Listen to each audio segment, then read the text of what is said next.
Shalom, selamat pagi saudara terkasih. Senang bisa berjumpa lagi dalam program Spiritual Life untuk bersama-sama kita merenungkan kebenaran firman Tuhan. Ayat perenungan kita pada pagi hari ini terambil dari Keluaran 21 ayat 15. Dan pada pagi hari ini saya memberikan judul renungan hormat kepada orang tua. Saya akan bacakan ayat ini bagi Bapak Ibu Saudara semua. Demikian firman Tuhan. Siapa yang memukul ayahnya dan atau ibunya, ia pasti dihukum mati. Saudara, dalam ayat bacaan kita hari ini kita melihat rangkaian hukum-hukum sosial yang Allah berikan kepada bangsa Israel setelah ia memberikan 10 perintah Allah di Gunung Sinai. Dan ayat ini termasuk dalam bagian yang menegaskan tatanan masyarakat Israel kuno, di mana Allah menetapkan norma hidup yang kudus dan tertib. Kata memukul di dalam ayat ini memiliki pengertian memukul dengan niat melukai atau membunuh. Bukan hanya sekedar kontak fisik biasa. Dan konteks hukum ini bukan berbicara tentang kemarahan yang sesaat saja atau tidak sopan yang biasa. Tetapi dalam bagian ini menunjukkan sebuah tindakan yang serius yang mengancam nyawa dari orang tua. Dalam masyarakat Timur kuno, orang tua dipandang sebagai representasi dari Allah dalam keluarga. Oleh karena itu, kekerasan terhadap mereka atau terhadap orang tua itu dianggap sebagai pelanggaran langsung terhadap tatanan ilahi atau sosial yang dijaga ketat oleh bangsa Israel.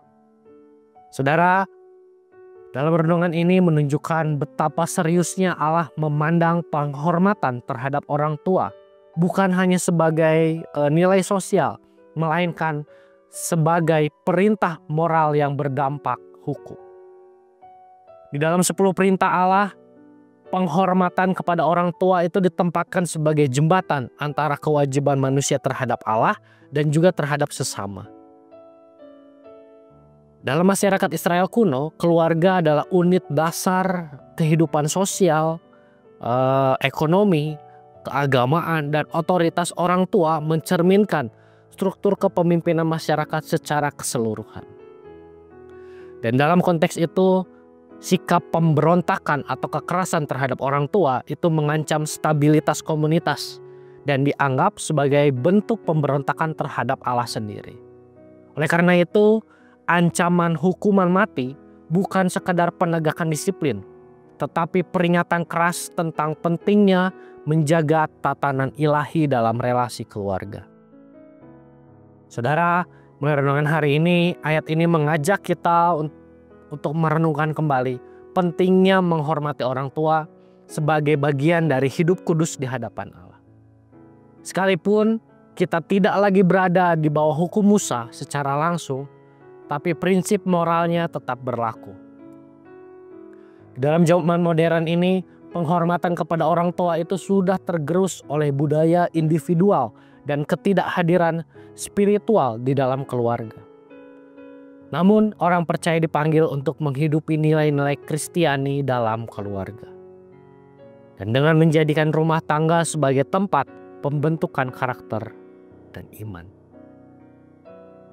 Marilah kita melihat keluarga bukan hanya sebagai struktur sosial, tetapi sebagai tempat ibadah dan pendidikan rohani yang pertama.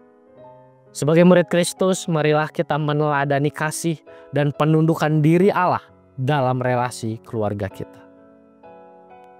Saudara, marilah kita mengambil waktu sejenak untuk merenungkan firman yang baru saja kita dengar.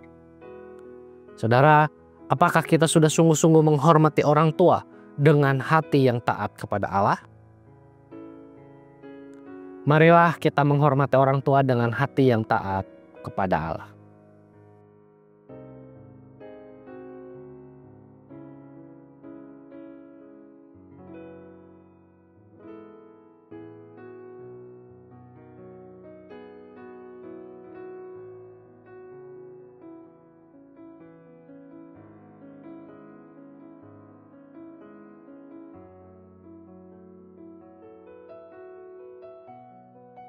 Mari kita akan tutup renungan pada pagi hari ini dalam doa. Mari kita berdoa.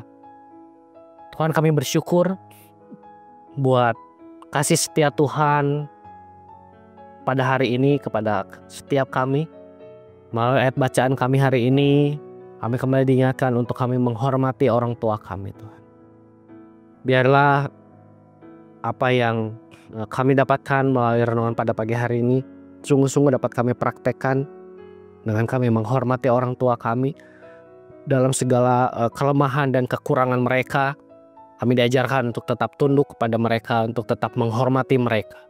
Biarlah Roh Kudus membimbing kami untuk melakukan hal tersebut di sepanjang kehidupan kami, terkhususnya mengenai hubungan kami dengan orang tua. Tuhan, kami juga mau berdoa menyerahkan semua aktivitas kami hari ini ke dalam tangan Tuhan. Di dalam nama Tuhan Yesus kami berdoa dan ucap syukur. Haleluya. Amin. Demikian renungan kita pada pagi hari ini. Selamat pagi, selamat beraktivitas. Tuhan Yesus memberkati.